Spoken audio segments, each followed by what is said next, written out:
All right, it's time for another Last Comic Shop Quick Hit as we're reviewing Shadowman #1 from Valiant Comics. And let me tell you, it is a terrific first issue of Shadowman. It plays out like a gritty private detective drama crossed with Lovecraftian horror as Jack Boniface, aka Shadowman, equipped with a symbiotic supernatural power of an ancient voodoo spirit, attempts to keep the peace, as it were, between the descendants of reality and the mysterious deadly netherworld known as the Dead Side. We should bring up the beautiful art by Jon Davis-Hunt, who you might know from The Wildstorm. You probably more likely know him from his work in video games on things like Dirt or Forza Horizon or Grid, which a lot of driving games, which are tough for me. I struggle with those. Anyway, the art is beautiful. It is reminiscent of the Frank Quietly, Chris Burnham school.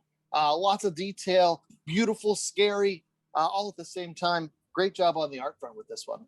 Absolutely. And I think it dovetails perfectly with Cullen Bunn's writing. I mean, Cullen Bunn is really at his best when he's taking fictional tropes and kind of mixing them with demonic, supernatural aspects to kind of reveal that sinister undertone and underbelly that is right beneath the surface of some of our most time-tested narratives. And what I liked about it is that you don't need to know the whole history of Shadowman to get into this. It really works as a standalone.